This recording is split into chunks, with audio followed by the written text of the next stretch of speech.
கரூர் பெருந்துயரம் தொடர்பான சம்பவத்தில் தவிக தலைவர் விஜய்க்கு சிபிஐ மீண்டும் சம்மன் அனுப்பியிருக்கிறது. அது தொடர்பான அண்மை செய்தியை பார்த்து வருகிறோம். விஜய் பிரச்சாரத்தின் போது ஏற்பட்ட கூட்ட நெரிசலில் சிக்கி 41 பேர் உயிரிழந்த துயர சம்பவத்தில் தவிக தலைவர் விஜய்க்கு சிபிஐ மீண்டும் சம்மன் அனுப்பியிருக்கிறது. வரும் 10ஆம் தேதி விசாரணைக்கு ஆஜராக வேண்டும் என்று தமிழக வெற்றிக் கழக தலைவர் விஜய்க்கு சிபிஐ மீண்டும் சம்மன் அனுப்பியிருக்கிறது. கரூர் கூட்ட நெரிசல் வழக்கு தொடர்பாக ஏற்கனவே 2 முறை விஜய் ஆஜரான நிலையில் மீண்டும் சம்மன் அனுப்பப்பட்டிருக்கிறது. விவரங்களோடு இணைகிறார் நம்முடைய செய்தியாளர் மதியழகன். முழு விவரங்கள்.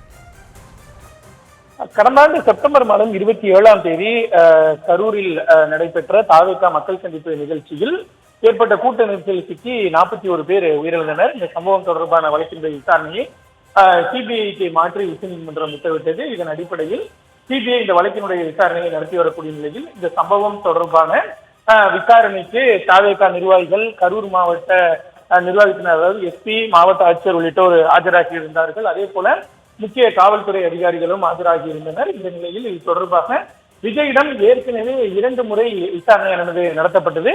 கடந்த ஜனவரி மாதம் விஜயிடம் 2 நாட்கள் டெல்லியில் இருக்கக்கூடிய சிபிஐ தலைமை அலுவலகத்தில் விசாரணையானது நடத்தப்பட்டது.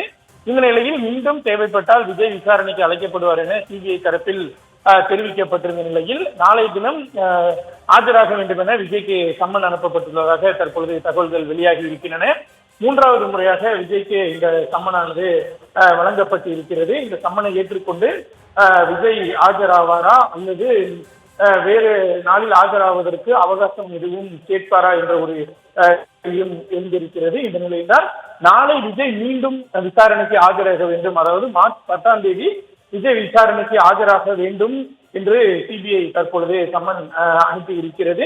விஜய் இதனை ஏற்றுக்கொண்டு நாளை ஆஜராக வாய்ப்பு இருக்கிறது. அப்படி இல்லை என்றால் மாற்று தேதியில் ஆஜராவதற்கு வாய்ப்பு வழங்க வேண்டும் என்ற ஒரு கோரிக்கையும் வைக்கப்படும். அதனை சிபிஐ ஏற்றுக்கொள்ளும் பட்சத்தில் வேறொரு நாளில் அவர் ஆஜராகலாம். இல்லை என்றால் விஜயனுடைய கோரிக்கை நிராகரிக்கப்படும் பட்சத்தில் அவர் நாளைய தினமே ஆஜராக வேண்டிய ஒரு கட்டாயம் ஏற்படும்.